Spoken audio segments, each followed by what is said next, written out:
Bu Panitia, apakah saya mulai? Iya, mangga Pak.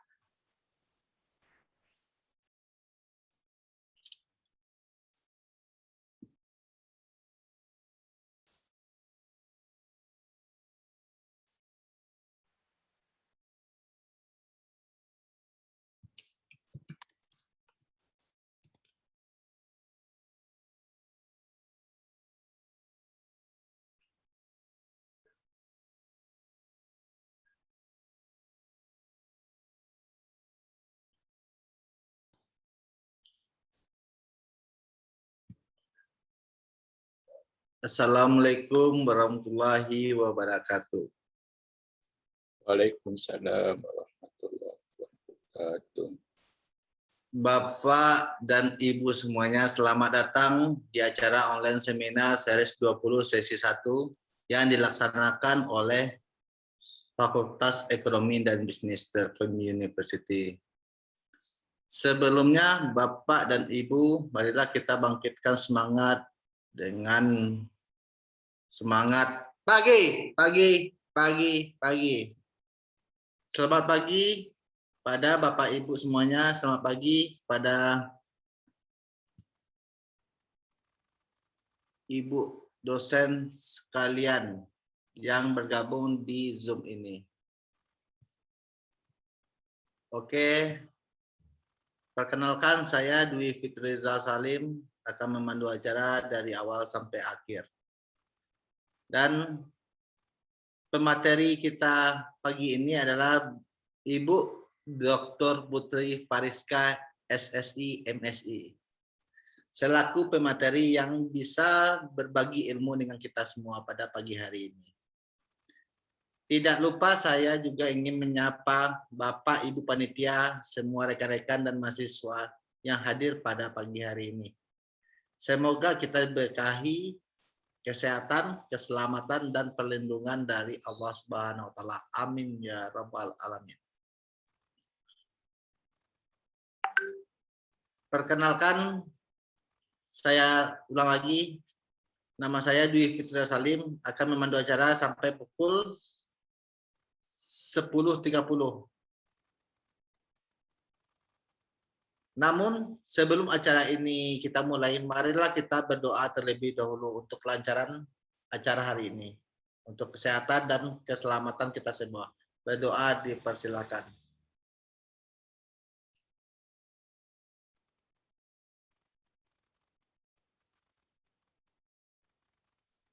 Terima kasih.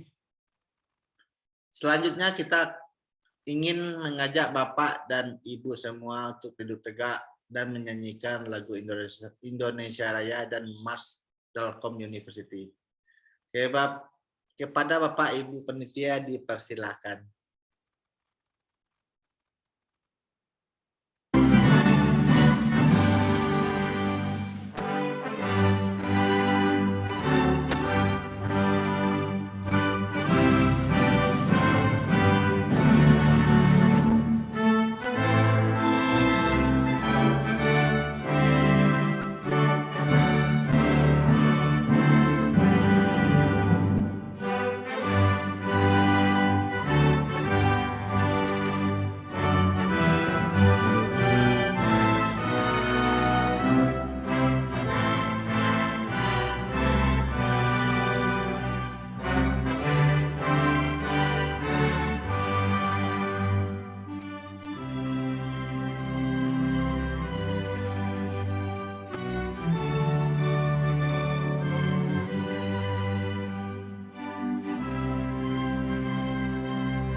tingkatkan inovasi unggulan dan prestasi semua demi keluhuran bangsa, masyarakat adil sejahtera. Laksanakan pendidikan dengan semangat pengabdian, ciptakan kehidupan gemilang. Telkom University, kebanggaan Pertiwi, maju dengan karya, berperan bagi bangsa, bagi Indonesia, bagi dunia.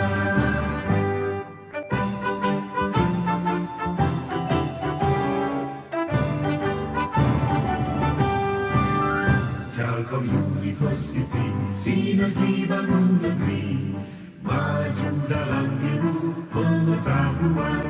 Satukan tekad bersama, padukan langkah, bawa bangsa menuju garis depan.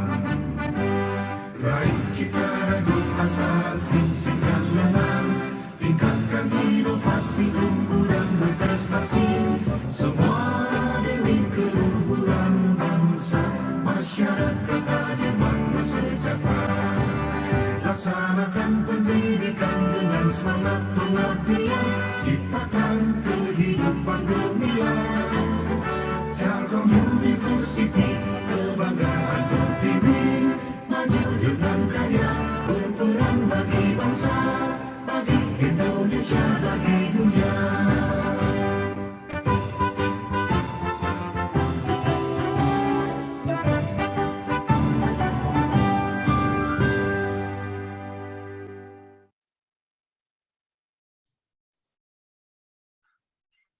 Oke, terima kasih Bapak dan Ibu Panitia.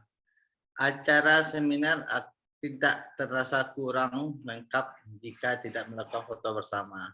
Maka dari itu saya mengundang Bapak sekalian untuk mengaktifkan kameranya agar kita semua bisa foto bersama melalui Zoom ini. Kepada tim panitia saya persilakan untuk membantu mendokumentasikan para peserta seminar hari ini, Jumat 10 September 2021. Silakan Bapak Ibu open dulu kameranya semua. Baik, terima kasih Pak Dwi Reza. Mohon izin Bapak Ibu untuk meng-capture momen hari ini. Saya hitung 1, 2, 3. Oke, terima kasih. Mangga dilanjut Pak Dwi. Terima kasih Ibu Panitia. Hadirin yang saya hormati, marilah kita masuk ke acara inti seminar online hari ini. Sebagaimana telah diumumkan di WA Group, seminar hari ini mengambil tema proses versatile computational tool offset moderator model. Tema ini akan disampaikan oleh Ibu Dr. Putri Fariska yang akan berbagi ilmu kepada kita semua pada hari ini. Agenda acara hari ini seminar terdiri dari penyampaian materi dan dilanjutkan dengan tanya jawab. Sebelum kita masuk, izinkan saya memperkenalkan Ibu Putri Fariska. Nama Putri Fariska, beliau masuk ke MBTI sebagai dosen profesional tetap pada tahun 2021. Yang sebelumnya beliau menjadi dosen LB dari tahun 2017 sampai 2020 di Telkom University. Pada tahun 2018 sampai 2021, beliau menjabat sebagai manajer di klinik Harkel Bandung. Banyak sekali prestasi beliau yang tercantum di publikasinya. Lalu saya akan membacakan education dari Ibu Putri ini. Beliau mengambil S1-nya kalau nggak salah itu teknik komputer atau ilmu komputer di Universitas Padjadjaran Bandung. Lalu magisternya di ekonomi syariah di Universitas Indonesia Jakarta. Lalu doktornya baru selesai pada bulan kemarin di Universitas Pendidikan Indonesia Bandung. Ya, sekian CV dari Bu Putri. Untuk mempersingkat waktu, saya mempersilakan kepada Ibu Dr. Putri Fariska untuk menyampaikan materinya. Silakan, Bu. Baik, terima kasih Pak Dwi. Apakah suara saya sudah terdengar? Jelas, Bu. Oke, siap. Terima kasih kepada panitia SOT yang telah memberikan saya kesempatan untuk sharing. Mudah-mudahan hari ini saya bisa sharing dengan baik. Terima kasih juga kepada Ibu Dekan, Ibu Ratri, kepada Bapak Ibu Wakil Dekan, kepada Ketua KK dan Ketua Kaprodi, dan dosen-dosen lainnya yang telah berkenan untuk hadir di acara seminar online hari ini. Izinkan saya untuk mencoba untuk sharing tentang moderated moderation model yang digunakan dengan pendekatan proses yang dikeluarkan oleh Hayes. Kebetulan metode ini saya gunakan juga di disertasi saya. Pada saat saya menyelesaikan disertasi saya, kebetulan model yang digunakan adalah model moderated moderation model. Bismillahirrahmanirrahim. Izin untuk sharing, Bapak Ibu. Sudah terlihat ya, Pak Adri? Sudah, Bu.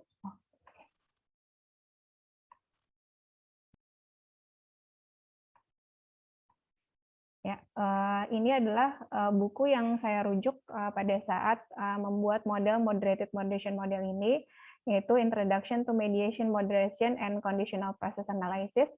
Ini yang saya pakai itu di edisi yang kedua oleh Andrew Hayes, ini tahun 2018. Sedangkan ini nanti 2021 ada yang terbaru lagi di edisi yang ketiga, tapi baru akan diluncurkan sekitar 2 bulan atau bulan depan. Izinkan saya untuk sharing tentang proses. Proses itu adalah merupakan suatu tools statistik add-ins yang bisa digunakan pada SPSS, SAS maupun R untuk mengobservasi mediation, moderasi, dan conditional process analysis. Pada kesempatan kali ini saya khusus akan membahas tentang moderated moderation model yang dibahas juga dalam buku Hayes di edisi yang kedua ini, yaitu second edition. Seperti yang Bapak Ibu sudah ketahui, moderasi itu merupakan variabel yang memperkuat atau memperlembah hubungan satu variabel dengan variabel lainnya, di mana variabel moderasi itu mempengaruhi arah, kekuatan hubungan antara variabel independen atau variabel dependennya. Nah, kalau dilihat sebenarnya ini merupakan variabel moderasi, di mana dia yang merupakan variabel yang memperkuat atau memperlemah hubungan. Itu merupakan moderasi, variabel moderasi. Sebenarnya moderasi sendiri di jenisnya terdiri dari 4 jenis, yaitu pure moderator, quasi moderator, predictor moderasi variabel, dan homologizer moderator. Jika dari rumus yang ini yang diketahui sebagai equation dari moderasi, ketika B2 dan B2-nya non-signifikan dan B3-nya signifikan, maka itu disebut sebagai moderasi murni atau pure moderator. Jika B2 dan B3-nya B2 dan B3 itu adalah variabel moderasi dan interaksi antara moderasi dan variabel independen, itu dua-duanya signifikan, maka disebut sebagai quasi moderator atau moderasi semu. Jika B2 atau variabel moderatornya dan interaksi antara variabel independen dan moderatornya dia non signifikan, disebut sebagai prediktor moderasi variabel. Yang terakhir, apabila variabel moderator dan interaksi antara variabel moderator dan variabel independen ini bersifat non-signifikan, maka disebut sebagai moderasi potensial atau homologizer moderator. Nah, dalam buku Hayes sendiri, moderation ini dikatakan dia plays an important role in many social science theories. Jadi moderasi memainkan peran penting dalam banyak teori dari social science. Nah, menurut di buku Hayes, moderasi itu seperti apa sih? Dibilangnya the effect of X on some variable Y is moderated by Y if its size, sign, or strength depend on or can be predicted by Y. Jadi ketika pengaruh variabel independen terhadap variabel dependennya itu dimoderasi, hubungannya dimoderasi oleh variabel moderator. Dalam hal apa? Dalam hal ukuran, tanda, dan kekuatannya. Jadi tergantung dari si variabel moderator sendiri. Dalam hal ini, variabel moderator ini mempengaruhi hubungan antara variabel independen dan variabel dependen. Atau dia mempengaruhi interaksi. Keduanya mempunyai interaksi atau variabel X dan variabel Y di mana dia berinteraksi dan mempengaruhi dari variabel dependennya. Yang terakhir menurut Hayes, moderasi sendiri adalah dia mengidentifikasi identifying a moderator of an effect helps to establish a boundaries condition. Jadi di sini menurut Hayes moderasi ini atau moderator itu mengidentifikasi membantu untuk menetapkan batasan dari pengaruh atau keadaan atau besar kecil atau positif negatifnya. Seperti itu merupakan fundamental of the moderator analysis menurut Hayes tahun 2008. Nah, ini merupakan simple gambar dari simple moderation model dalam bentuk konseptual diagram di mana X ini berpengaruh dari yang dipengaruhi hubungan antara pengaruh X terhadap Y ini dipengaruhi oleh variabel moderasinya. Ini menurut ini simple moderation model. Ya, jadi gambar di atas merepresentasikan sebuah proses di mana pengaruh variabel X atau disebut sebagai the focal antecedent terhadap variabel Y dipengaruhi atau bergantung pada variabel moderator. Ini sebagaimana dijaminkan oleh panah yang menunjukkan bahwa Y ini mempengaruhi mempengaruhi hubungan antara X dengan Y. Nah, yang akan saya bahas selanjutnya adalah moderation modelnya. Jadi menurut Hayes, moderasi itu merupakan analisis yang tepat dalam society studies.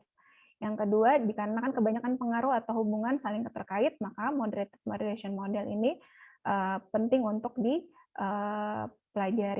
Dan di mana moderation model ini dikenal dengan interaction. Nanti akan kita bahas moderation model ini menghasilkan 3 pendekatan. Yang pertama, dalam buku ini dikatakan bagaimana proses ini atau aplikasi ini dapat membantu untuk menginterpretasikan model, memvisualkan efek moderasi, dan menggali interaksi antara model regresi melalui estimasi dari efek kondisional. Seperti yang tadi saya sudah sampaikan, moderation model itu terdiri dari 2 variabel moderasi. Yang pertama adalah moderasi primary moderation atau moderasi utama, yang kedua disebut sebagai secondary moderation. Nah, dalam hubungannya dihasilkan dalam model ini dihasilkan 3 hubungan utama. Yang pertama itu adalah model interaksinya antara 3 variabel, yaitu dengan interaksi antara variabel independen dan variabel moderasi baik yang sekunder maupun yang primer itu terhadap pengaruhnya terhadap variabel dependen. Nah, ini adalah moderation model. Jadi ada beberapa kelebihan yang bisa diambil dari moderation model ini.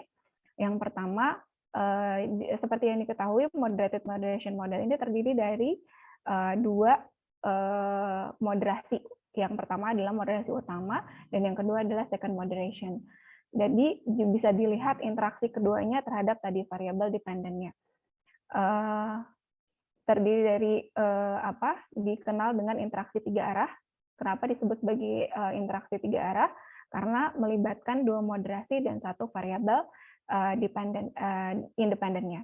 Yang kedua, more than one moderator. Tadi model ini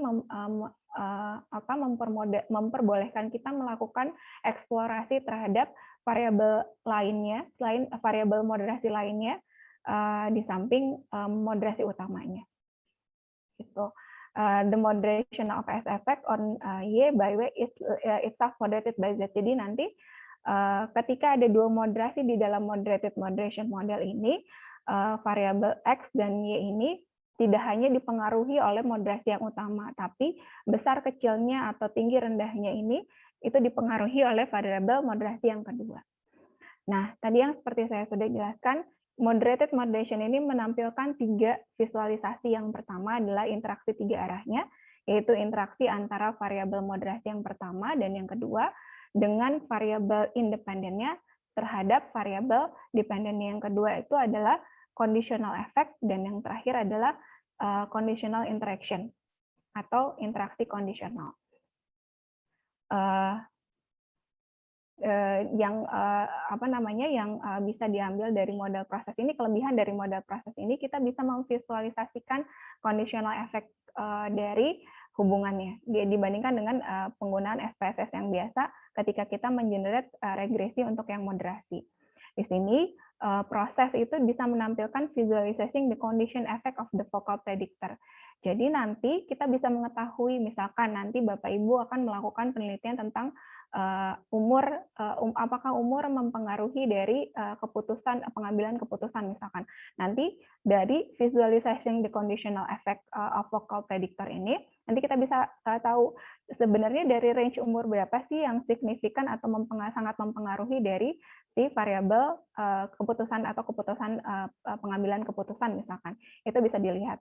Nanti proses mengeluarkan atau memberikan salah satu tools-nya untuk menggambar atau memberikan grafik yang bisa dibaca oleh kita untuk mempermudah melakukan analisis. Yang terakhir ada Johnson-Newman approaches, ini untuk melihat interaksinya. Interaksi tadi, karena tadi ada 3 konsep moderation moderated ini, interaksi 3 adalah conditional interaction sama efek kondisionalnya. Yang terakhir, proses makes the estimation of model such interaction quite easy. Jadi kalau dulu menggunakan SPSS biasa kan kita harus lumayan agak susah ya. Dengan proses ini dia hanya dia sudah menyediakan banyak model untuk kita gunakan pendekatannya. Nanti saya lihatkan proses yang second edition ini sudah hampir 86 model pendekatan model moderated moderation, mediation, and conditional effect. Itu merupakan model moderated moderation. Nah, ini merupakan equation-nya, model moderated dalam bentuk statistical diagram dan dalam bentuk conceptual diagram. Jadi bentuknya seperti ini untuk yang moderated moderation model ini. Jadi hubungan X dengan Y ini dimoderasi oleh primary moderator, di mana pengaruh dari moderator primary moderator ini akan tergantung pada secondary moderator ini. Jadi kita menggunakan 2 moderasi, yaitu moderasi utama dan moderasi yang kedua. Nah, setelah kita mengetahui konseptual diagram ini, di buku Hayes juga sudah disediakan statistical diagramnya. Statistical diagramnya ini adalah perhitungan secara langsungnya yang mempengaruhi dari variabel dependennya. Di sini yang pertama disebut sebagai variabel X tadi ya, variabel dependen, variabel W ini yang untuk moderasi pertama, dan ini moderasi yang kedua. Dan ini ada namanya disebut sebagai conditional effect.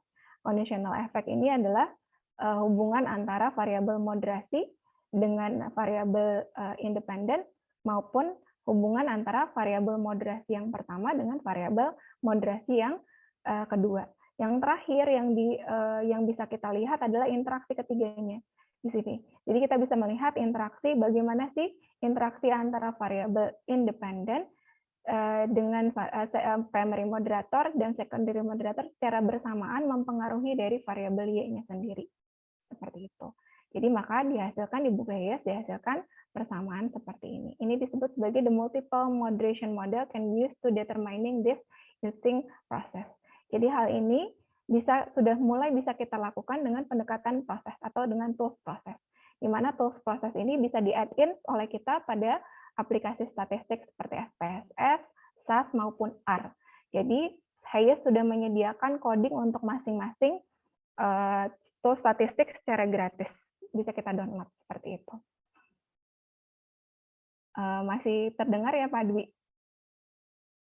Masih Bu, jelas. Ya, baik. Nah, kita akan bahas tentang satu persatu dari koefisien masing-masing hasil dari moderated moderation model. Yang pertama itu adalah kita akan membahas tentang koefisien B1, yang ini nih hasilnya ya, koefisien dari variabel independennya, B2 variabel moderasi yang pertama, B3 dan variabel moderasi yang kedua atau secondary moderation. B1, B2 dan B3 ini merupakan disebut sebagai efek kondisional. Tadi efek kondisional atau bisa juga sebagai efek sederhana. Tapi dalam hal ini B1, B2, B3 ini koefisien itu bukan merupakan efek utama karena efek utamanya tadi interaksi tiga arah atau moderated moderation model. Jadi apakah interaksi antara variabel X, Y, dan Z ini dia mempengaruhi dari variabel X, itu disebut sebagai efek utamanya. Nah, koefisien B1 itu dia memperkirakan pengaruh X terhadap Y ketika nilai dari moderasi utama dan moderasi secondary moderation ini bernilai 0. Yang kedua, ini B2 itu dia memperkirakan efek efek dari W terhadap Y, ya, efek dari variabel moderasi yang pertama terhadap variabel Y ketika nilai X dan nilai Z-nya itu bernilai 0, atau variabel X dan variabel Z-nya bernilai 0. Atau tidak berpengaruh sama sekali untuk variabel independen dan variabel secondary moderation-nya tidak ada. Nah, untuk koefisien B3 ini memperkirakan efek dari secondary moderation terhadap si variabel Y-nya. Ini ketika kondisinya adalah variabel X dan Y-nya dia bernilai 0. Makanya disebut sebagai efek kondisional, karena kondisionalnya adalah ketika variabel lain itu bernilai 0. Nah, untuk B4 sendiri ini disebut sebagai interaksi kondisional XY, XZ, WZ, ini disebut sebagai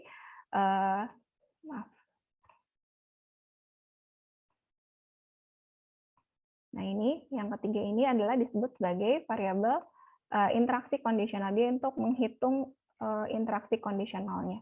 Jadi, maksud dari interaksi kondisional seperti apa? Jadi, secara bersamaan X dan Y itu mempengaruhi, misalnya untuk yang B4, ya, koefisien B4 ini dia menggambarkan atau memperkirakan interaksi kondisional antara X dan Y ketika Z-nya 0, atau X dan Y variabel independen dan moderator utamanya dia bisa bersamaan mempengaruhi Y ketika variabel secondary moderatornya bernilai 0, seperti itu. Nah, begitu pula dengan B5, di mana interaksi keduanya antara X dan Z ini dia mempengaruhi variabel Y, tetapi ketika nilai dari moderator utamanya bernilai 0. Dan untuk interaksi kondisional yang terakhir adalah hubungan antara variabel Y dengan Z, atau variabel dari moderasi primer moderation dan secondary moderation, dia mempengaruhi dari variabel Y-nya. Ketika apa? Ketika tadi si variabel X-nya bernilai 0, kita bisa melihat. Dan yang terakhir adalah ini. Ini merupakan interaksi utama atau efek utama di dalam moderated moderation model. Ketika ketiganya atau tadi yang disebutkan variabel X, variabel moderasi utama dan secondary moderation ini secara bersamaan dia mempengaruhi variabel Y, seperti itu. Itu merupakan penjelasan dari model moderated moderation model. Nah, ini saya tunjukkan ya. Jadi kalau dari statistical diagramnya untuk model moderated model, untuk model moderated model sendiri ini kalau di dalam buku HSC dan di dalam add-in proses di dalam SPS-nya dia merupakan model ketiga. Jadi terdiri dari dua moderasi, yaitu yang pertama moderasi utama dan moderasi yang kedua. Ini tadi ya udah terdiri dari tiga efek di dalam moderated moderation model, efek kondisional, interaksi kondisional, dan interaksi tiga arah. Nah, ini interaksi tiga arah ini yang tadi disebutkan merupakan interaksi utama atau ini adalah hasil utama di dalam moderated moderation model. Gitu. Ini adalah efek kondisional ketika masing-masing variabel itu mempengaruhi Y. Kalau interaksi kondisional secara bersamaan, baik variabel independen dengan variabel moderasinya mempengaruhi dari variabel Y-nya, seperti itu. Ini secara konseptual, secara statistical diagramnya. Nah, ini adalah moderated moderation model. Nanti insya Allah saya akan mencoba untuk praktek bagaimana kita memproses menggunakan proses di dalam tools SPSS untuk menghasilkan regression output seperti ini. Jadi kalau ini di bukunya sudah misalkan kita punya sebentar saya ketutup. Nah, misalkan di dalam bukunya itu diketahui apa namanya Y-nya itu adalah government act, X-nya merupakan negative emotion, W itu adalah atau moderasi utamanya merupakan jenis kelamin, dan secondary moderation-nya merupakan umur. Nah, ini juga dia menggunakan model yang ketiga sehingga dihasilkan regression apa namanya output regression seperti ini. Nah, ini bentuk outputnya seperti ini nanti di dalam proses proses di model 3 pendekatan yang Hayes-nya. Jadi nanti ada tadi B1, B2, B3 yaitu tadi antara varian dan moderasi utama dan secondary moderation. Dan ini dan interaksinya ini interaksi yang pertama, interaksi yang kedua, interaksi yang ketiga, dan interaksi keempat ini merupakan tadi hasil utama dari moderation moderated model. Gitu. Ini sudah dijelaskan. Ini disebut sebagai konstruk dari moderated moderation model. Nah ini. Nah nanti juga terlihat di sini ada namanya test of conditional dari variabel X dan variabel Y atau moderasi. Di sini nanti yang tadi saya jelaskan, kita tuh bisa melihat bagaimana kapan sih di range umur berapa negative emotion ini mempengaruhi dari government act gitu, seperti itu. Nah, ini merupakan conditional effect dari datanya ya, conditional effect kapan datanya dia signifikan dari umur berapa dan tidak signifikan dari umur berapa. Nah, ini bisa kita terlihat. Yang terakhir nanti data list ini merupakan output the plot option. Jadi output from the plot option ini nanti bisa digunakan untuk menggambar grafik. Jadi kalau dilihat dari hasilnya ini sebenarnya interaksi 3 arah ini kecil, hanya 0,3%. Tapi nanti kalau kita bisa melihat dari hasil grafiknya terlihat jelas interaksinya seperti apa antara variabel yang ada di dalam model kita sendiri, seperti itu. Nah, ini yang yang bisa kelebihan dari tadi yang aplikasi proses ini, kita bisa menggambarkan grafik berdasarkan masing-masing interaksi gitu. Dia sudah menyediakan masing-masing dari interaction-nya. Di sini terlihat bahwa perbedaan antara signifikansi di umur 30 dan umur 50 serta signifikansi di umur 70. Jadi kita bisa mengetahui sebenarnya perbedaan dari masing-masing kondisinya gitu, dari masing-masing variabel moderasi yang kita gunakan. Itu kapan dikatakan berpengaruh, kapan dikatakan tidak berpengaruh, seperti itu. Jadi kalau kita lihat sebelumnya dia kan berpengaruh hanya 0,3% ya, tapi kalau secara di grafik seperti dibuat di grafik seperti ini terlihat perbedaannya dari masing-masing berdasarkan umur kalau untuk di aplikasi ini gitu, di proses. Ya, itu adalah merupakan output dari moderated moderation model. Selanjutnya saya akan mencoba untuk menjelaskan tentang proses. Apa itu proses? Proses ini dibuat oleh Hayes dan tim untuk mempermudah bagaimana sih moderated moderation, mediation, and conditional effect itu dibuat prosesnya lebih mudah gitu.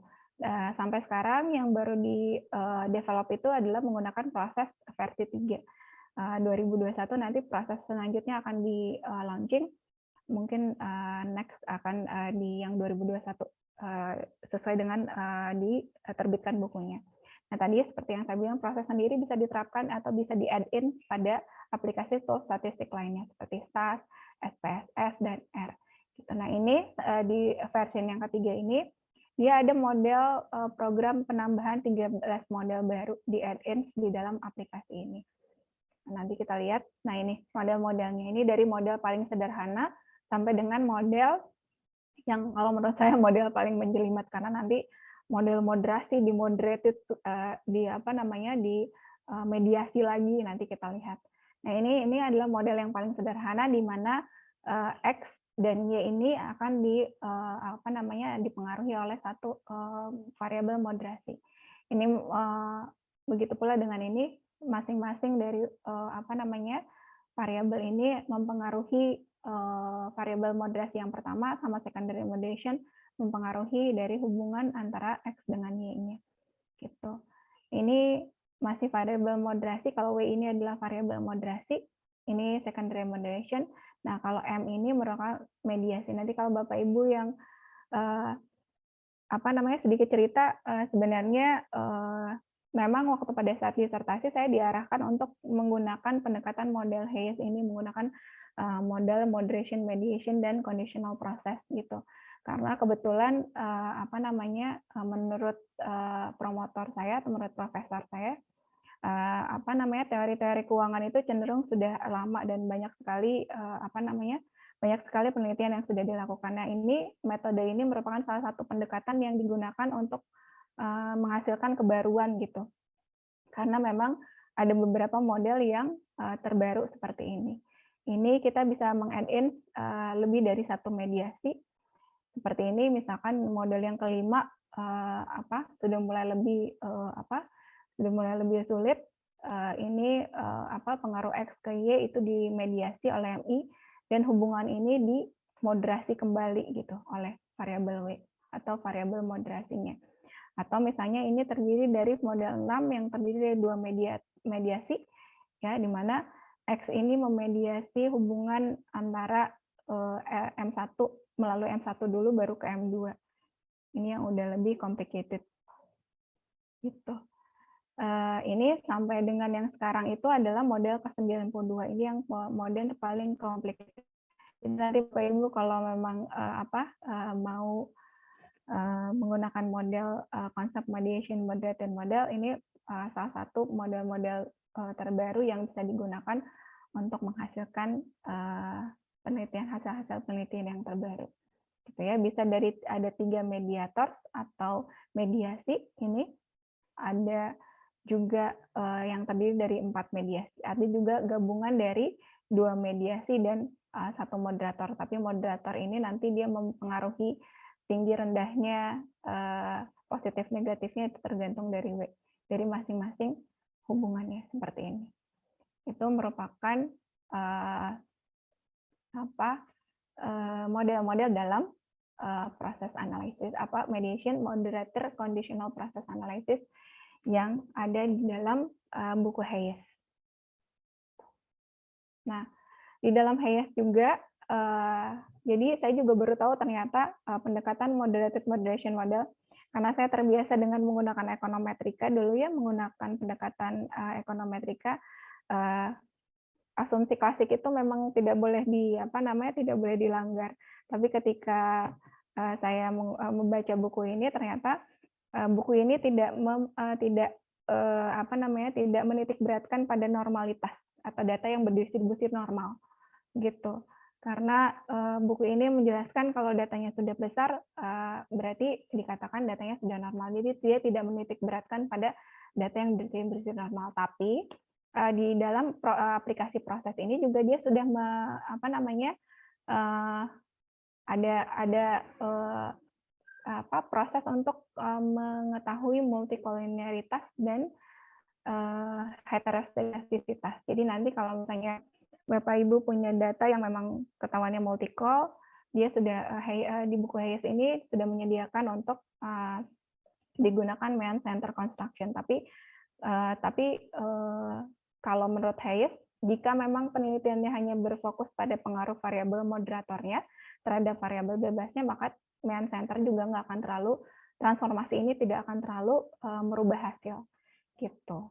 Tapi dia sudah menyediakan Mean Center for Construction of Product. Ini untuk multicollinearity atau untuk untuk membantu ketika data yang kita punya adalah multicol, terkena multicol. Begitu pula dengan heteroskedastisitas. Gitu. jika kita ini, jadi dia sudah mempersiapkan atau menyediakan heteroskedasticity consistent covariance estimator gitu. Kalau misalnya di tes ternyata terkena heteroskedasticitas, di proses ini sudah disediakan untuk proses obatnya lah ya, heteroskedasticitasnya begitu. Terus di sini juga ada namanya tambahan Johnson-Neyman output. Nah ini untuk melihat tadi interaction conditional proses atau interaksi kondisionalnya seperti itu.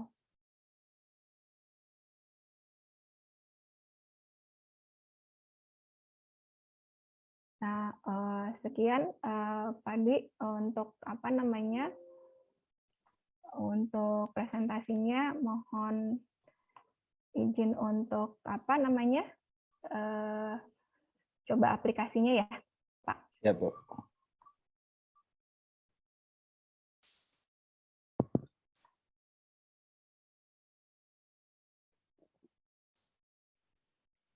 Bapak Ibu sekalian, kalau ada pertanyaan mohon digunakan fitur chat atau raise hand untuk bertanya kepada Ibu Putri. Terima kasih. Apakah sudah terlihat, Pandi? Sudah, Bu. Bentar. Jadi nggak kelihatan menunya sebentar, Pak.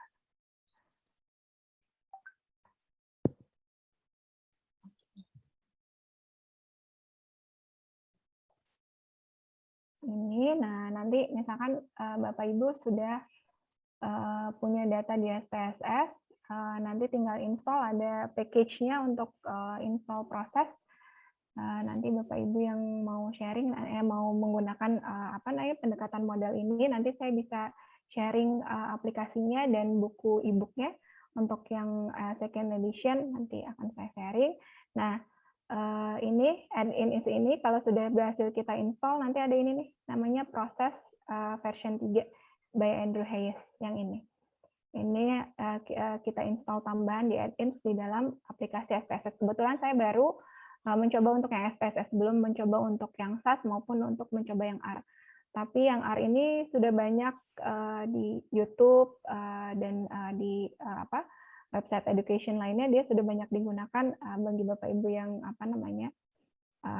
tertarik menggunakan aplikasi R dengan menggunakan pendekatan statistik proses itu, mangga bisa dilihat, sudah banyak ininya. Nah, bentuk yang proses itu sama seperti ini, cuman nanti modelnya agak banyak. Nah, kebetulan meskipun di dalam bukunya itu sampai 89 proses, ini juga sudah banyak. Jadi model number-nya udah ada dari model number yang pertama dan model number yang 92, sesuai sama yang model yang tadi sudah saya tampilkan seperti itu. Nah, ini saya akan coba menggunakan model yang ketiga, yaitu model moderated moderation model. Nah, kebetulan ini saya ambil variabel Y-nya adalah sentiment investor, variabel X-nya itu adalah bias disposition effect,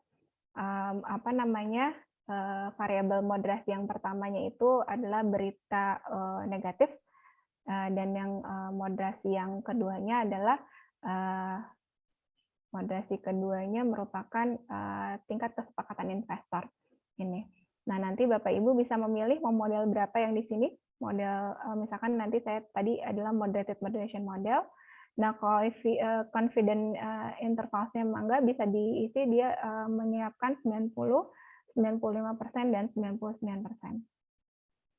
Dan bootstrap sampelnya mau seberapa banyak tinggal dipilih sesuai dengan jumlah sampel yang ada. Nah, covariate ini bisa bisa juga digunakan. Tadi kalau ketika modelnya ada mediator atau mediasi di saat yang bersamaan, itu bisa tinggal dimasukkan ke dalam ini masing-masing. Nah, setelah Bapak Ibu memilih variabel-variabel yang akan digunakan dan model yang akan digunakan beserta confidence intervalnya, tinggal kita klik option. Klik option kita, karena saya menggunakan moderated moderation model, saya hanya mencentang yang generate code for visualizing interaction tadi. Ini saya ini yang dikeluarkan oleh proses, dia bisa menghasilkan kode untuk memvisualisasikan interaksi tadi. Ya, dan ada namanya residual correlation. Saya coba dulu dengan tidak ada heteroskedasititas dan jumlah desimalnya terserah Bapak Ibu mau ditampilkan berapa. Ini saya mau ada Johnson-Newman output yang tadi untuk melihat dari si interaksinya. Klik continue dan kita klik proses langsung.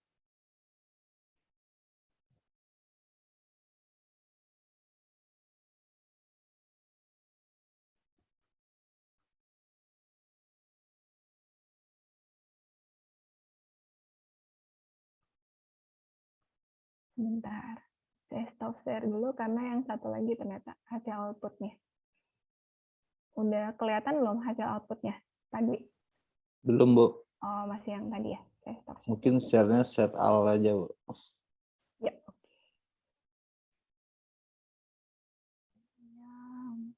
Ini. Sudah muncul ya tadi? Sudah, Bu. Oke, nah ini hasil dari tadi yang contoh sudah dilihat. Nah, terlihat bahwa ini modal summary-nya coefficient determination-nya R square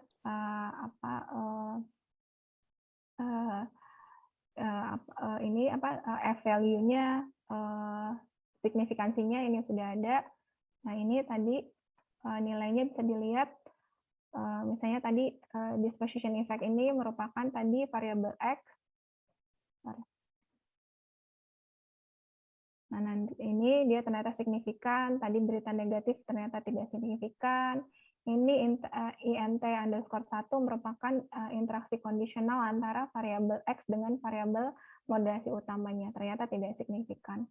Gitu. Nah, ini tadi variabel yang moderasi yang ketiga ternyata signifikan.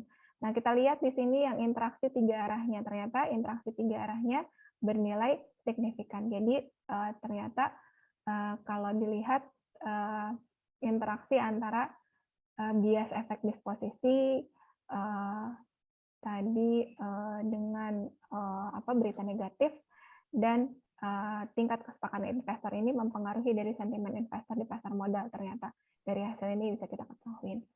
Nah, kalau kita lihat, di sini ada tadi interaction, conditional interaksinya. Ini. Dia ada underreaction, non-underreaction, dan overreaction. Dia positif, negatif, dan nilainya 0. Seperti itu ini bisa kita lihat. Nah, tadi untuk melihat grafiknya, karena tadi nilai dari Bu Putri, apakah ini masih jauh dari kesimpulan?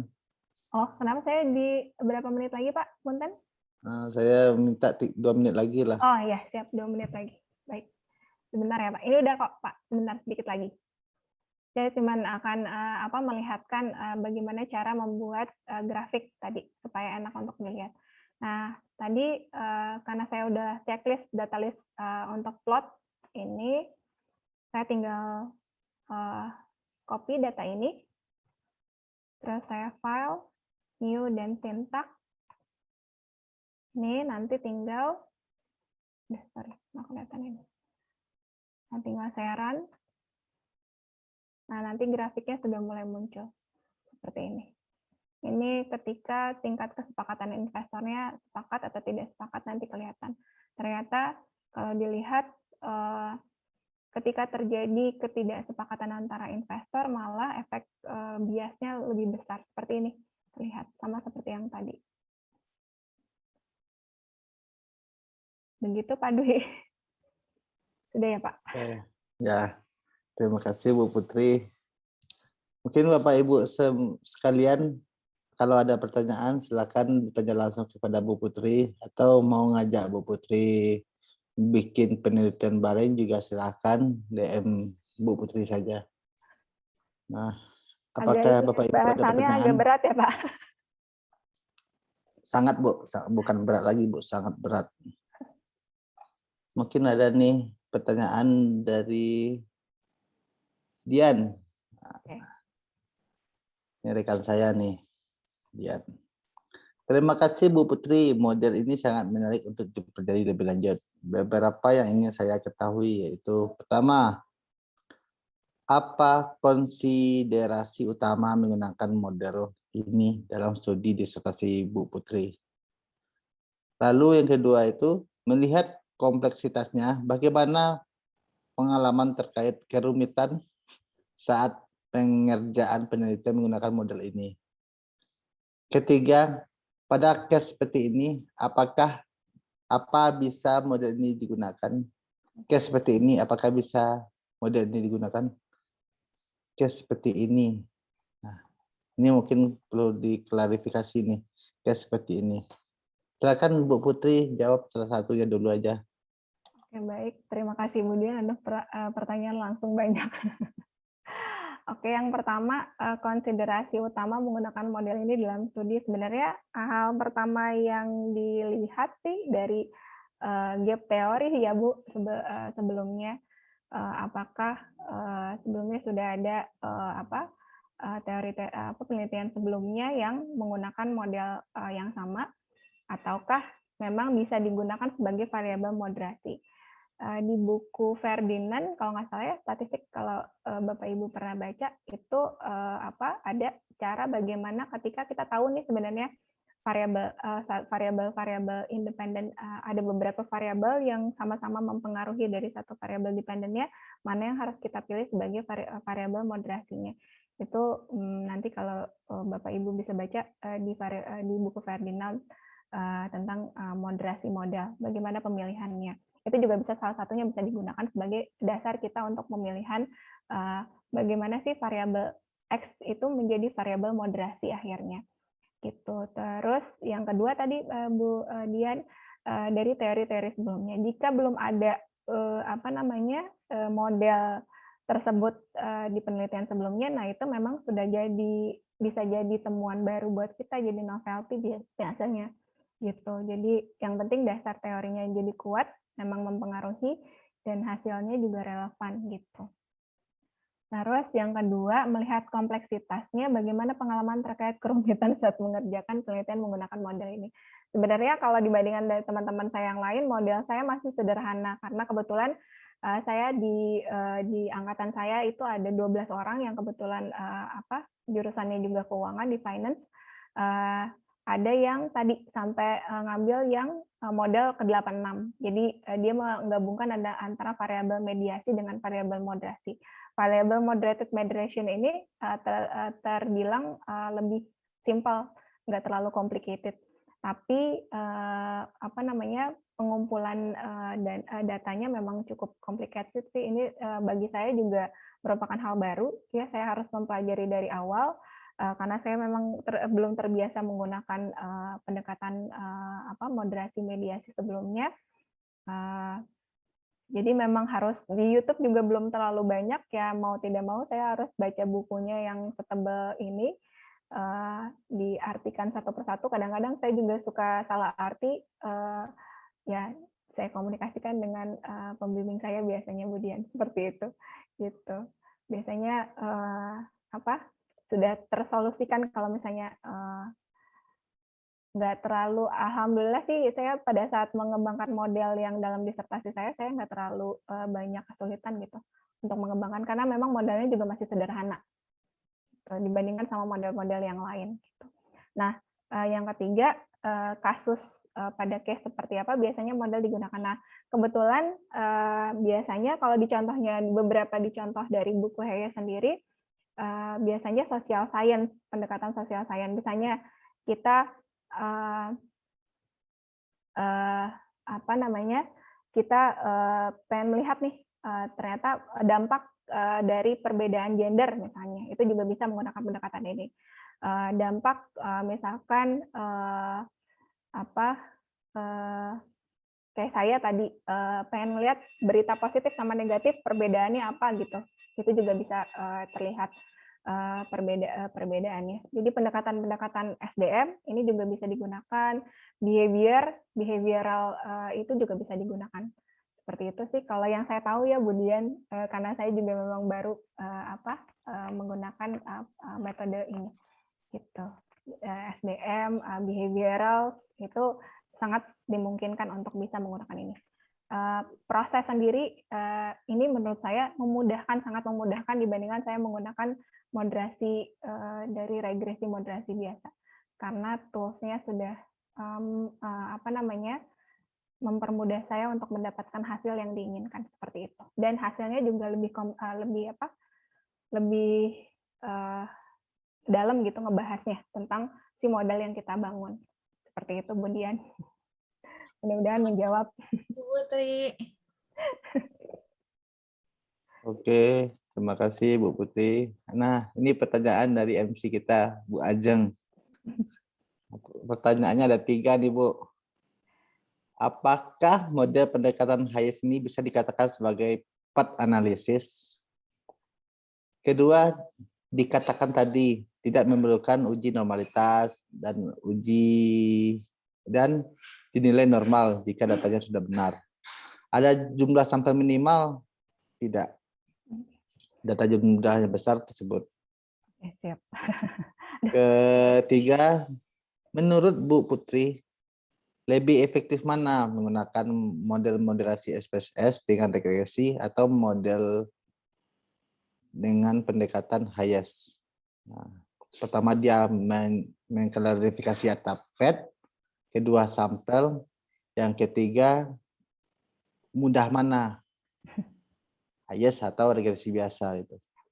Mbak Ajeng, pertanyaannya berat-berat gini, Mbak Ajeng. Tapi saya coba ya. Mbak Ajeng, sebenarnya saya bukan pemain di path analysis. Maksudnya saya pernah menggunakan path analysis, tapi tidak dalam untuk mempelajarinya. Mungkin agak berbeda ya, Bu Ajeng, pendekatan dari path analysis sama dengan pendekatan Hayes ini. Kalau path analysis itu kalau nggak salah dia lebih ke banyak indikator di dalamnya, betul nggak ya, Bu Ajeng? Maaf kalau saya salah, mohon dikoreksi ya, Bu Ajeng. Kalau ini data lebih ke data indikator, turunan indikatornya di path analysis kan bisa terlihat ya. Misalnya variabel X1 dia indikator A1, A2, A3 sampai banyak seperti itu ya, Bu Ajeng. Nah, kalau ini dia hanya variabel X sebagai variabel independen, variabel mediasi, variabel moderasi, dan variabel dependennya. Seperti itu, tidak ada turunan indikatornya.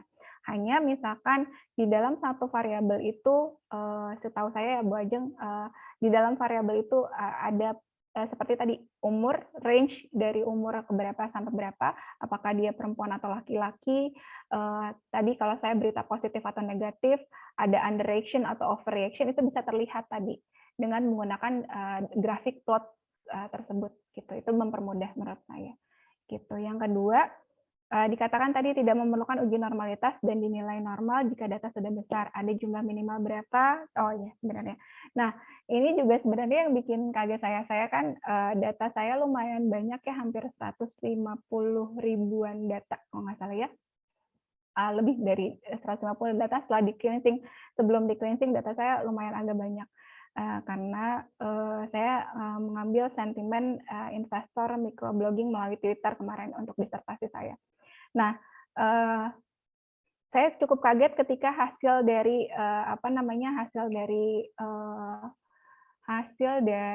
running statistiknya itu dihasilkan tidak normal, datanya tidak berdistribusi normal. Ini juga yang jadi pertanyaan di sidang tertutup saya kemarin. Kenapa datanya tidak berdistribusi normal? Nah, jadi setelah itu baru saya cari-cari teori-teori sebelumnya. Ternyata di Hayes sendiri dia tidak ketika dia udah menggunakan moderated moderation model, itu tidak dititik beratkan sebagai salah satu syarat utama untuk sebagai data normal.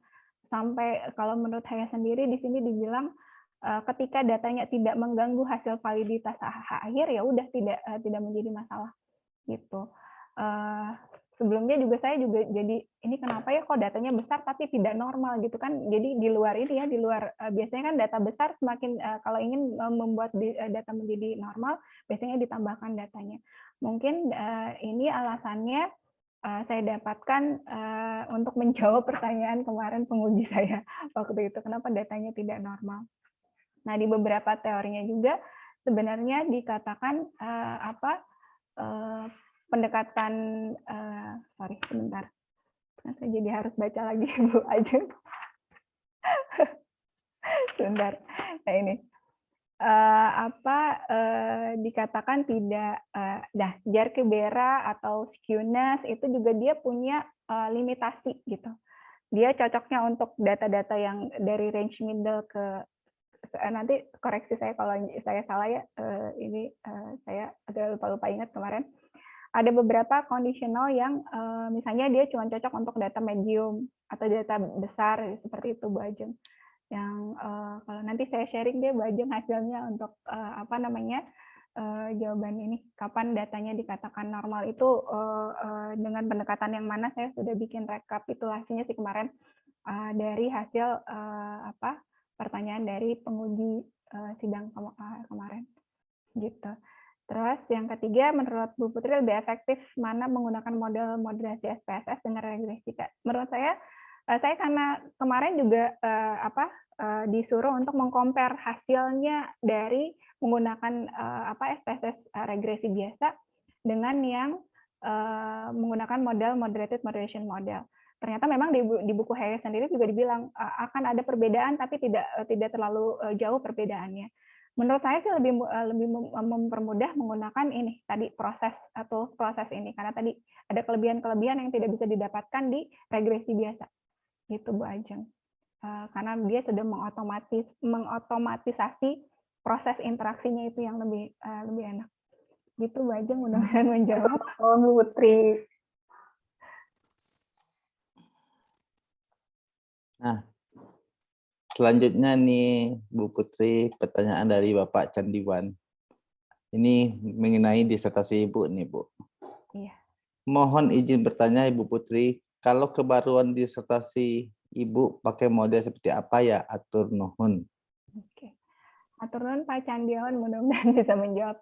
Kebetulan disertasi saya tentang behavior finance, pendekatannya dari sentimen investor. Dari model ini sebenarnya membantu saya untuk menghasilkan model-model baru dari model sebelumnya. Jadi saya menggabungkan antara tadi dua moderasi berita dan satu moderasi bias investor. Itu belum banyak digunakan sebelumnya oleh model-model di behavior finance sebelumnya.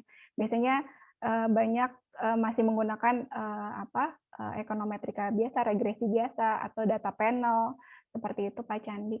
Jadi dari sini saya bisa membentuk model terbaru tentang model sentimen investor di pasar modal dengan menggunakan model Hayes yang ketiga ini. Padahal model saya masih terbilang sederhana, tapi mungkin karena ini baru ya, jadi masih belum banyak yang menggunakan. Nah biasanya Hayes ini orang-orang orang-orang psikologi yang banyak menggunakan pendekatan ini gitu.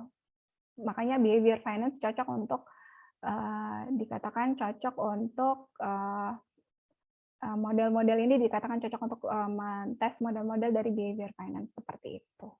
Pak Candi mudah-mudahan menjawab pertanyaan. Nuhun Bu Putri. Sami-sami Pak.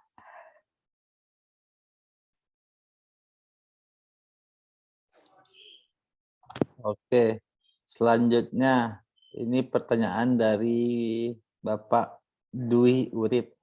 Nah, ikut bertanya Bu, maaf jika kurang menyimak. Apa saja hal-hal atau pertimbangan suatu variabel bisa diposisikan sebagai moderasi utama dan sekunder? Nah, selanjutnya, untuk aplikasi tool yang Ibu gunakan, apakah berbayar atau open source? Silakan Bu Putri. Terima kasih Pak Dwi Urip atas pertanyaannya. Mudah-mudahan saya bisa menjawab dengan baik ya Pak. Kalau toolsnya sendiri ini open source Pak, free, gratis. Jadi bisa langsung di add-ins ke tadi SPSS, SAS ataupun menggunakan R bisa. Nanti kalau Bapak berminat untuk mengembangkan penelitian-penelitian menggunakan model-model moderasi dan mediasi serta interaction analysis juga nanti saya bisa kasih ke Bapak. Dia open source Pak sifatnya. Jadi gampang, sama Bapak udah install SPSS, dia tinggal di add-in saja. Gitu. Terus yang jadi pertimbangan variabel bisa dijadikan diposisikan sebagai moderasi utama atau sekunder. Tadi juga pertanyaannya sama siapa ya? Bu Dian ya kalau nggak salah tadi, apa Bu Ajeng. Itu ada Pak prosesnya, kalau Bapak boleh baca di bukunya Ferdinand bagaimana menentukan si variabel X, dia sebelumnya merupakan variabel X, dia bisa menjadi variabel moderasi gitu. Tapi kalau dari pengalaman saya, karena kebetulan materi disertasi saya masih belum banyak yang menggunakan, jadi saya nggak punya nggak punya benchmark untuk ngelihat gitu teori-teori penelitian sebelumnya sudah menggunakan atau tidak. Jadi kemarin hasil dari diskusi dengan promotor saya, dilihat mana yang menjadi pengaruh utamanya gitu. Jadi yang pengaruh terbesarnya seperti apa. Baru ternyata setelah saya lihat-lihat dari teori-teori yang masing-masing teorinya itu terlihat Pak jadinya. Karena saya kan kebetulan dibantu mapping karena kan kita waktu itu diwajibkan untuk memapping teori-teori dari awal sampai akhir ya. Kebetulan saya kemarin pakai Floss Viewer Pak memapping teori dari awal teori sentimen investor sosial media itu muncul sampai dengan tahun 2020 kemarin, itu sangat membantu Pak.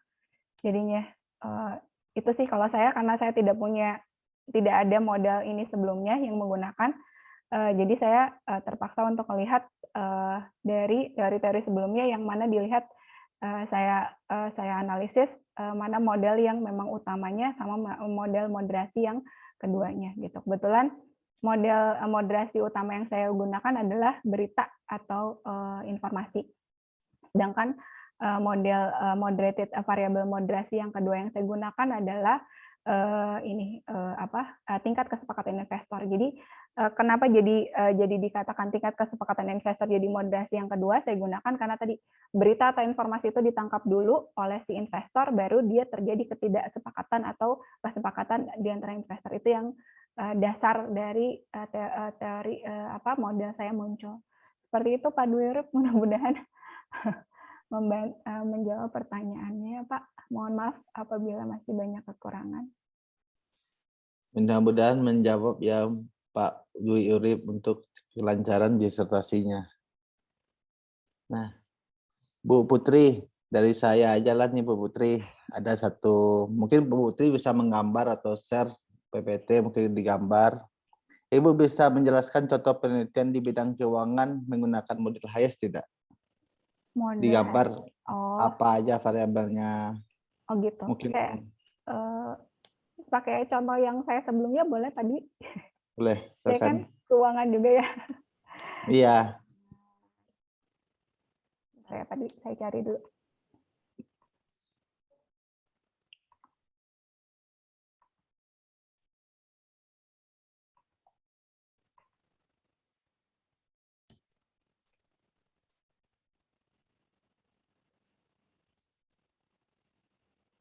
Bentar. Saya izin share dulu. Sudah terlihat ya, Pak Dwi? Sudah, Bu. Nah, ini, Bu. Ya. Nah, ini kemarin model yang saya gunakan di dalam disertasi saya. Kebetulan saya menggunakan 4 moderasi utama dan 1 moderasi secondary moderation. Ini. Jadi ada 4 model utama. Jadi ini kalau di behavior finance saya karena ini disebutnya sebagai model awal di dalam behavior finance, di mana ternyata bias dari individual investor itu mempengaruhi dari sentimen investor di pasar modal. Ini nanti ini modelnya moderated moderation model.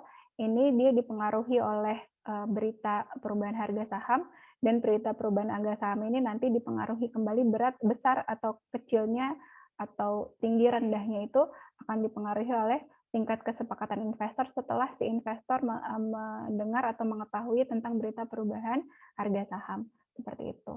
Atau bisa juga berita negatif, ini juga sama konsepnya, begitu pula berita moneter, dan ini kualitas investor alfa. Kalau kualitas investor alfa ini adalah kualitas informasi yang diberikan oleh ekspertis atau investor ekspertis, seperti itu. Jadi nanti perubahannya ketika dikeluarkan informasi atau berita, tingkat kesepakatan investornya terjadi seperti apa. Seperti itu, Pak Dwi, dan akhirnya ini akhir dari model penelitiannya. Seperti ini. Gitu, Pak Dwi. Oke. Cukup kompleks ya Bu Putri untuk penggunaan HIS itu. Tapi kalau dijalani pasti bisa itu. Ya, betul. Proses sendiri ini seperti yang saya share tadi, ini mempermudah menurut saya, sangat mempermudah. Meskipun pada saat pertama itu kita harus baca apa sih interaksi kondisional, efek kondisional itu apa, terus interaksi tiga arahnya seperti apa gitu. Memang agak harus butuh effort di awal sih, tapi setelah selanjutnya dia akan lebih mempermudah sih, karena sangat membantu prosesnya seperti itu. Iya. Terima kasih Bu Putri, luar biasa sekali nih pemaparan Bu Putri. Oke, kita sudah sampai di penghujung acara pada hadirin. Atau Bapak Ibu semua sekalian masih ada pertanyaan kepada Ibu Putri?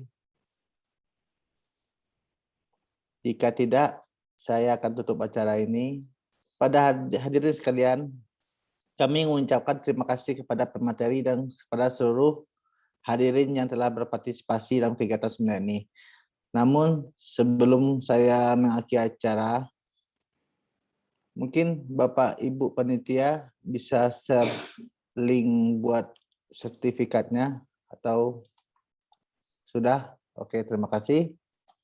Kami selaku panitia ingin mengingatkan kembali rangkaian SOT siang ini dalam acara yang disampaikan oleh Bu Ruri Oktari Dinata dengan judul seminarnya Font Shenanigans at Startup Company in Normal Era. Akhir kata, saya selaku moderator undur diri. Mohon maaf jika banyak terjadi salah kata. Mohon maaf sekali lagi. Assalamualaikum warahmatullahi wabarakatuh. Waalaikumsalam warahmatullahi wabarakatuh. Hatur nuhun Bapak Ibu, mohon maaf kalau masih banyak kekurangan. Hatur nuhun Bu Putri, Pak Dwi Fitrisya, Bapak Ibu semuanya.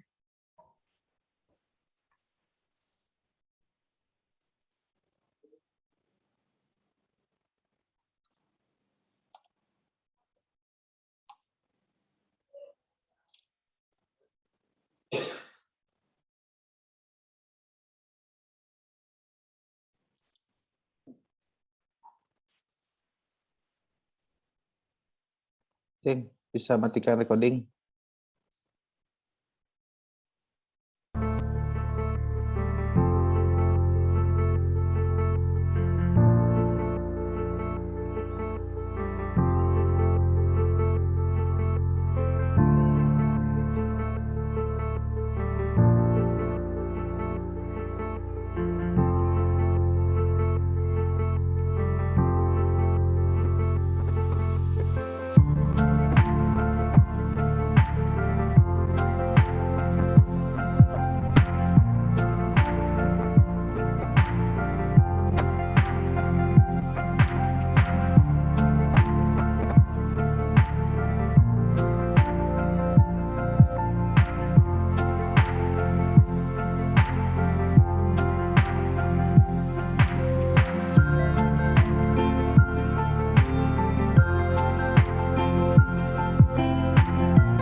Adik.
Nuril.